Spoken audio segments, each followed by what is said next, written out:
Crônicas do Amanhecer. Por Feijão Centro Espírita Allan Kardec de Balneário Gaivota.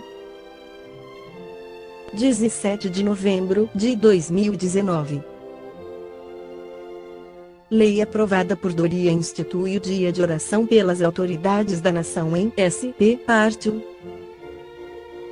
Uma lei aprovada pela Assembleia Legislativa de São Paulo ALESP, sancionada pelo governador João Doria PSDB, instituiu no calendário oficial do Estado o Dia de Oração pelas autoridades da nação.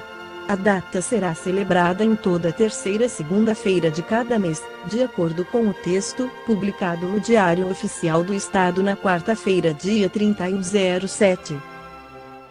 A Lei nº 17.136, de autoria dos deputados Chico Sardelli e Reinaldo Augusto, ambos do PV, entrou em vigor na quarta.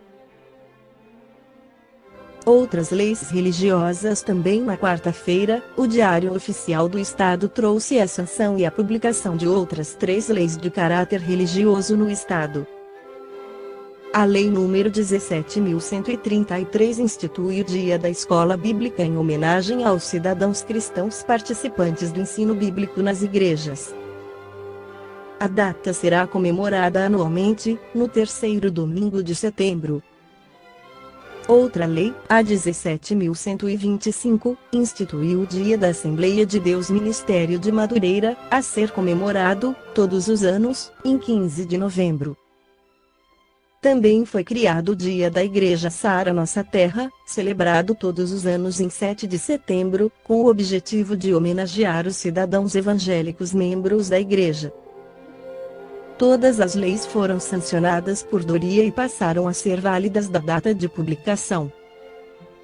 No capítulo 28 do Evangelho segundo o Espiritismo, Allan Kardec esclarece sobre a oração: os espíritos hão dito sempre: a forma nada vale, o pensamento é tudo.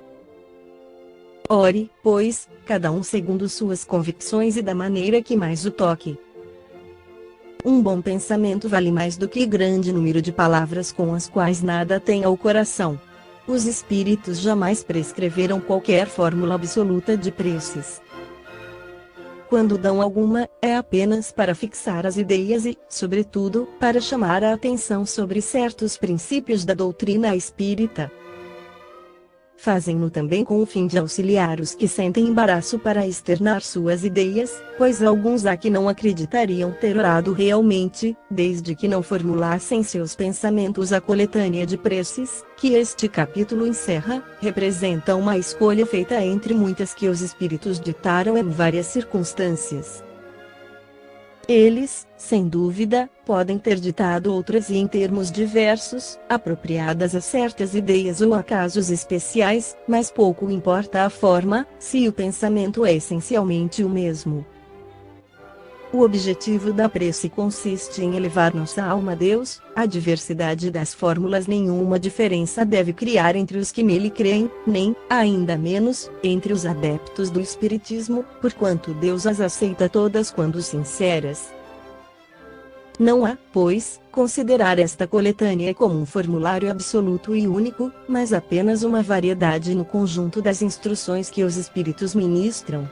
É uma aplicação dos princípios da moral evangélica desenvolvidos neste livro, um complemento aos ditados deles, relativos aos deveres para com Deus e o próximo, complemento em que são lembrados todos os princípios da doutrina.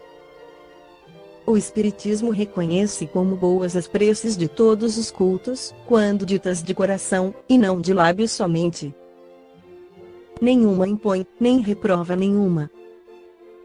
Deus, segundo ele, é sumamente grande para repelir a voz que lhe suplica ou lhe entoa louvores, porque o faz de um modo, e não de outro. Quem quer que lance anátemas preces que não estejam no seu formulário provará que desconhece a grandeza de Deus. Crer que Deus se atenha a uma fórmula é emprestar-lhe a pequenez e as paixões da humanidade. Condição essencial à prece, segundo Paulo capítulo 27, item 16, é que seja inteligível, a fim de que nos possa falar ao Espírito. Para isso, não basta seja dita numa língua que aquele que ora compreenda.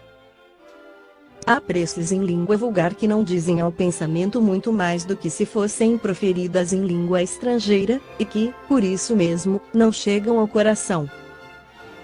As raras ideias que elas contêm ficam, as mais das vezes, abafadas pela superabundância das palavras e pelo misticismo da linguagem.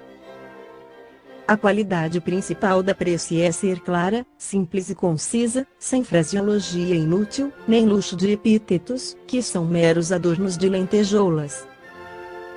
Cada palavra deve ter alcance próprio, despertar uma ideia, pôr em vibração uma fibra da alma. Numa palavra deve fazer refletir.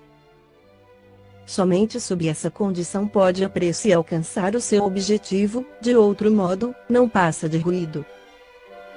Entretanto, notai com que ar distraído e com que volubilidade elas são ditas na maioria dos casos. Vêem-se lábios a mover-se, mas, pela expressão da fisionomia, pelo som mesmo da voz, verifica-se que ali apenas há um ato maquinal, puramente exterior, ao qual se conserva indiferente a alma. Esta foi a crônica do amanhecer de 17 de novembro de 2019. Por Feijão Centro Espírita Allan Kardec de Balneário Gaivota. Que a paz esteja com todos.